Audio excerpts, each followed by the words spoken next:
We are in Washington, D.C. at National Police Week. Final hurrah after a long time. I really appreciate Chief doing this. I feel honored and blessed to be here. I feel honored and blessed to make it this far in my career. Sometimes it's luck, sometimes it's just doing the right things and finishing that marathon. It's unbelievable.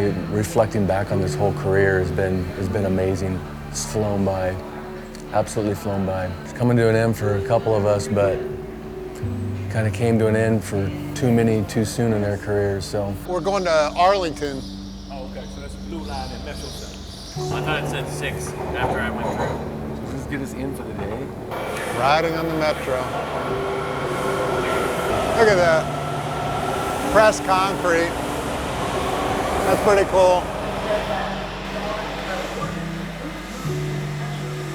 Up on the top, Robert E. Lee's house. Yeah. I told Tom that this property belonged to George Washington. He willed it to his children, willed it to the granddaughter who married Robert E. Lee. George Washington's granddaughter was married to Robert E. Lee. That's crazy. A legend. And this is all the property he had?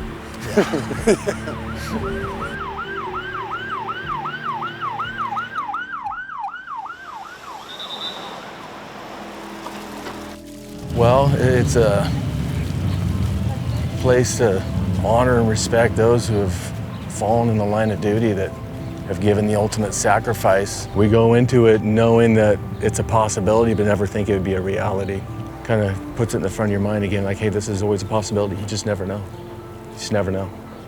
I mean, we always, the whole cliche of, there's always little cliches of, you know, no traffic stops routine.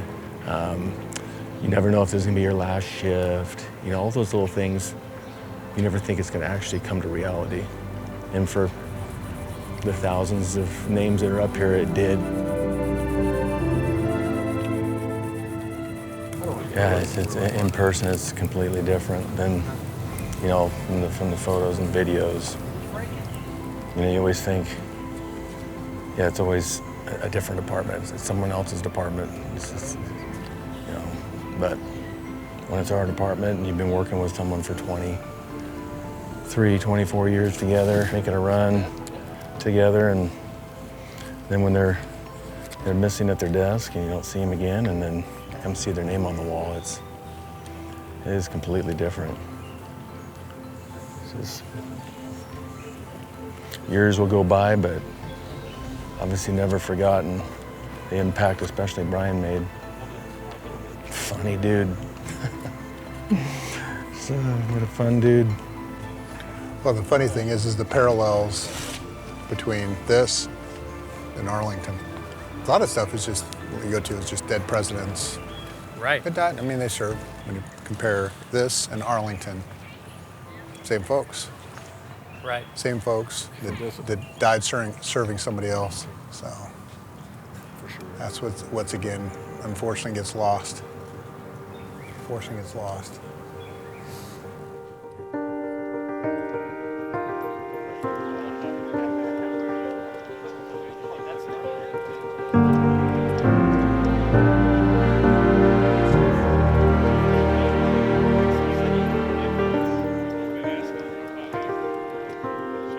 A glimmer of hope wherever you are on that healing journey tonight, and with the assistance of this police family to which you will be forever connected, that there will be a day in which you can process the overwhelming grief and deep despair and perhaps find some peace.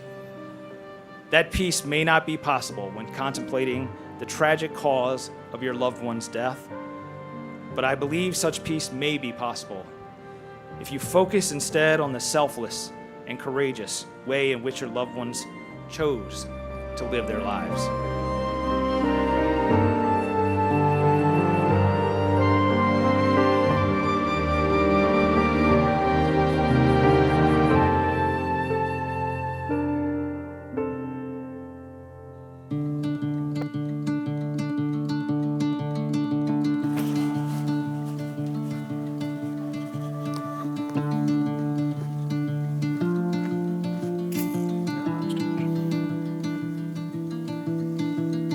I don't even know if there's words that can fully capture what the experience is out here for that. Just getting into some of the memorials I've been to, you're talking police officers from usually across the state or the region that you're in. Here we're talking, we have police officers from across the globe. There's people here from England, there's one here from Germany. Everybody being on the same page with this level of dress and ceremony and being able to come together as a massive group and do this all together. It's almost awe-inspiring. Today, there's going to be at least a few hundred of us all in dress uniforms standing up on the steps of Capitol Hill and giving, that level of respect to all the surviving families that are still here who have lost loved ones. We might be on the steps of Capitol Hill, we might be lining a cordon where all the speakers are going to come from, but the speakers today could be anyone up to and including the president, so that's why we have to go through a secondary background check even for being in law enforcement already. And it's just, they're going to get up there and do their speech and they'll read the names off again, but it's the actual big event for anybody in the general public that would like to come support. This is already a hard enough line of work, and even more so in today's day and age, depending where you are. So adding in that it's already a hard line of work, and then you have a tragic event, like a coworker or whoever may be falling in the line of duty, and then knowing that everybody can still come together through the tragic events and be there. And some of the events, it might even be, I'm just sitting with the family. I might not know them, but I might just be sitting there so they have somebody that if they need something, they have questions, just being able to do that for them. The level of support across this, especially within an honor guard community, is, I don't think it's surmountable into a phrase even.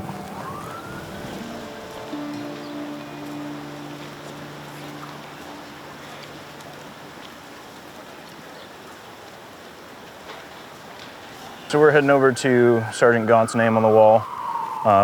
As you can see, there's kind of a tradition to leave tokens for fallen officers or anything like that. And since this is the first year we've had our Honor Guard coins made, and Sergeant Gaunt was a member of the Honor Guard years ago, we're gonna put one of the coins next to his name so it can be left with him. Okay. All right. Figure just to the left side of his name. Yeah, there's space there.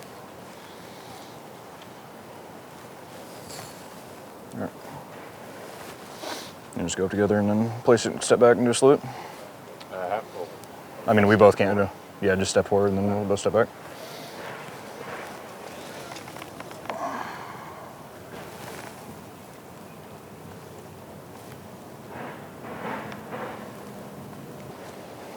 Raising arms. Order.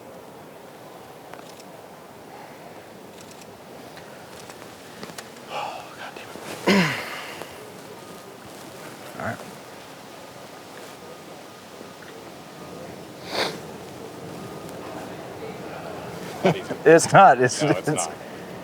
Even though we did this all last year, it hits home. I don't know what it is about this place. I came over here the other day just when I was rolling around and stopped by and just coming over here, not even doing like a ceremony or anything like that, and it's not easy on any of them, but especially when it's one of your own, it's just, it's even. If it's a patrol sergeant when you first start working, yeah, it makes a big difference. One of my.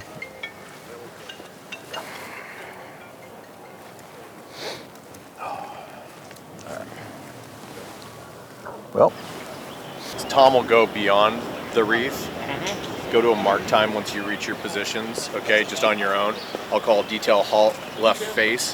When they step out, I'll give you how many steps forward we're gonna need to take. It'll be either 3 steps forward or 4 steps forward, march up to it, and then as soon as we halt, I'll give you just a 1 sec. We're gonna do just quick 1 second pause and then ceremonial parade rest, left or right, and we'll just head slightly bowed forward, then we'll hold there until we hear the next crew go, into attention. I'll call you guys back to attention, then we'll do a left face and we'll march out. We don't render on, salute at all during any of this? How long's is it like? So you used to be 10, but it looks like it's going to be 5. 5. Oh. They're moving. I was going to say, it seems like they're moving pretty quick. They're moving. Detail. Halt. Go. Hey. Detail. 2 paces. Forward. March. Work. Left. Pace. Forward. March. Ceremonial parade. I will say this year's been slightly easier. I mean, obviously there was a little bit of emotions going to see Gaunt's name again at the wall, but when we came down last year as the entire team, and we're doing like a ceremony thing where we're each pushing something on the wall for him. It's their first time seeing his name on the wall, hearing his name get read. It was a little rougher last year. It was still an honor and a privilege, but the fact that this year we're honoring everybody else rather than one of our own and everybody else. So it's a little easier on the mental side, but it still weighs heavy just because of the nature of the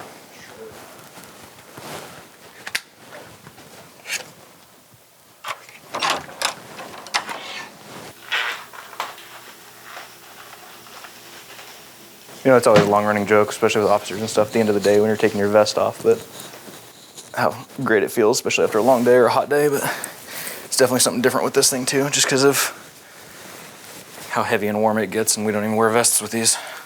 So yeah, after a long week, I mean, it's just been a great thing. I appreciate everybody that's been watching, hanging in there, seeing everything that's going on. It's greatly appreciative.